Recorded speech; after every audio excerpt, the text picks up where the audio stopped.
సింగరేణి కార్మికుడు తన ఉద్యోగాన్ని, డిపెండెంట్ ఉద్యోగాన్ని ఒక ఇన్సూరెన్స్ పాలసీ లాగా భావిస్తాడు. నాకు ఇబ్బంది అవుతుంది కానీ నా తర్వాత నా పిల్లగానికో, నా అల్లుడికో, నా బిడ్డకో జాబ్ వస్తుంది అని చెప్పి ఒక ధీమాతో ఉంటాడు. కానీ ఆ ధీమా కూడా లేకుండా ఇవాళ ఈ ప్రభుత్వం చేసింది. కాబట్టి ఇది ప్రథమ ప్రాధాన్య అంశంగా దీని మీద పోరాటం చేయదలుచుకున్నాం. అట్లనే మనకు ఇల్లు కావాలనేటటువంటి కళ ఉంటుంది. ఓన్ యువర్ హౌస్ అనేటటువంటి అంశాన్ని అనేక సార్లు పోరాటం చేసినాం. కొంత సాధించుకోగలిగినాం, కొంత మేరకు లోన్లు ఇప్పించుకోగలిగినాం. కానీ సొంత ఇల్లు మరి ఉంటుందా సింగరేణి నుంచి రిటైర్ అయిపోయే టైంలో అంటే ఏమీ కూడా అగమ్య గోచరమైనటువంటి పరిస్థితి ఉన్నది. అది రెండవ ప్రాధాన్యత అంశంగా తీసుకున్నాం.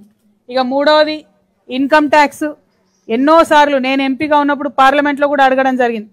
సింగరేణి గని కార్మికులకు స్లాబ్తో సంబంధం లేకుండా అసలు ఇన్కమ్ ట్యాక్స్ రద్దు చేయండి అని కేంద్ర ప్రభుత్వాన్ని పదే పదే అడిగినాం. వాళ్ళు ఏనాడు పట్టించుకోలేదు. ఇప్పుడున్నటువంటి ప్రభుత్వాలు మరి దాని మీద శ్రద్ధ చూపడం లేదు. ముఖ్యమంత్రి గారు 50 సార్లను 100 సార్లను ఢిల్లీకి పోయి వచ్చారు. ఒక్కనాడు కూడా మన సింగరేణి కార్మికులకు సంబంధించిన అంశాన్ని ఢిల్లీలో ఆయన మోడీతో మాట్లాడినటువంటి విషయం మాత్రం మనం ఎప్పుడు చూడలేదు.